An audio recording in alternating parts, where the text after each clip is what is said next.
दुनिया के मैप्स पर हम सब स्कूल से ही एक चीज़ देखते आए हैं, 7 continents, Asia, Africa, north America, south America, Europe, Australia और अंटार्कटिका। लेकिन साइंटिस्ट कहते हैं कि ये पिक्चर कंप्लीट नहीं है। हमारी धरती के नीचे एक ऐसी कॉन्टिनेंट मौजूद है जो मिलियंस ऑफ ईयर्स से हिडन है, और अब एविडेंस सामने आ रहा है कि अर्थ का असल में एक एथ कॉन्टिनेंट भी है। इस कॉन्टिनेंट का नाम है ज़िलैंडिया। ये नाम सुन के लगता है जैसे न्यूजीलैंड के आसपास का रीजन हो, और असल में वही है। लेकिन ये कोई छोटी लैंडमास नहीं, बल्कि एक पूरा कॉन्टिनेंट लेवल स्ट्रक्चर है जो 1.9 मिलियन स्क्वायर माइल से ज़्यादा एरिया कवर करता है। मतलब ये इंडिया से भी बड़ा है, बस डिफरेंस इतना है कि इसका 94% हिस्सा ओशन के नीचे डूब गया है और सिर्फ छोटी सी लैंडमास ऊपर दिखती है, जिसे आज हम न्यूजीलैंड और न्यू कैलेडोनिया कहते हैं। ये डिस्कवरी न्यू नहीं है, साइंटिस्ट को इसके हिंट्स पहले भी मिले थे, लेकिन 2017 में जियोलॉजिस्ट ने फाइनली कंफर्म किया कि ज़ीलैंडिया एक इंडिपेंडेंट कॉन्टिनेंट के लिए क्वालिफाई करता है। एक कॉन्टिनेंट बनने के लिए कुछ जियोलॉजिकल क्राइटेरिया होते हैं, जैसे कि क्रस्ट की थिकनेस, अलग जियोलॉजी, क्लियरली डिफाइंड बाउंड्रीज और एक डिस्टिंक्ट टेक्टोनिक प्लेट। ज़ीलैंडिया इन सब टेस्ट पर खरा उतरता है। अगर देखा जाए तो ज़ीलैंडिया की कहानी 85 मिलियन साल पहले शुरू होती है, जब ये सुपर कॉन्टिनेंट गोंडवाना का पार्ट था।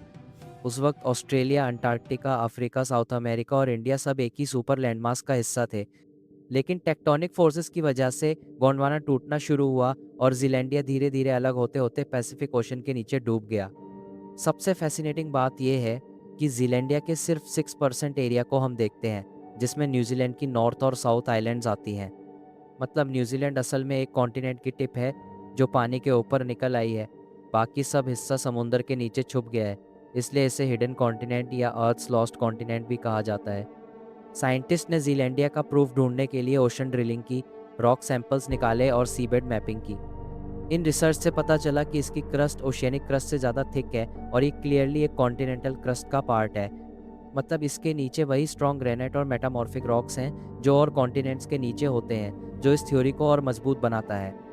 ये डिस्कवरी सिर्फ एक ज्योग्राफिकल क्यूरियोसिटी नहीं, बल्कि साइंटिफिक इम्पोर्टेंस रखती है। अगर ज़ीलैंडिया को ऑफिशियली एक्सेप्ट किया जाता है तो स्कूल टेक्स्ट बुक से लेकर वर्ल्ड मैप्स तक सब कुछ अपडेट करना पड़ेगा। और इससे हमारी अर्थ की टेक्टोनिक हिस्ट्री और भी क्लियर होगी, क्योंकि इससे समझ आएगा कि कॉन्टिनेंट्स कैसे स्प्लिट होते हैं और ओशंस कैसे फॉर्म होते हैं। ज़ीलैंडिया की जियोलॉजी एक और चीज़ रिवील करती है कि यहाँ पहले लैंड एनिमल्स और फॉरेस्ट हुआ करते थे। फॉसिल एविडेंस मिल चुका है जो दिखाता है कि ये रीजन पहले एक लश ग्रीन हैबिटेट था। मतलब मिलियंस ऑफ ईयर्स पहले ज़ीलैंडिया एक थ्राइविंग इकोसिस्टम था, लेकिन धरती के टेक्टोनिक शिफ्ट्स ने इसे समुंदर के नीचे दबा दिया। अभी भी ज़ीलैंडिया एक एक्टिव टेक्टोनिक जोन है। न्यूजीलैंड में जो इतने ज़्यादा अर्थक्वेक्स और वोल्केनोज होते हैं, वो इसी कॉन्टिनेंट के डायनेमिक नेचर का रिजल्ट है।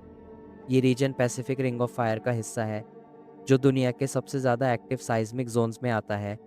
इस डिस्कवरी का एक और इम्पैक्ट ये भी है कि नेचुरल रिसोर्सेज का मैप चेंज हो सकता है। ज़ीलैंडिया के सीबेड में वैल्यूएबल मिनरल्स, ऑयल और गैस रिजर्व्स हो सकते हैं, लेकिन क्योंकि ये लार्जली ओशन के नीचे है, इसे एक्सट्रैक्ट करना टेक्निकली और एनवायरमेंटली दोनों ही मुश्किल है।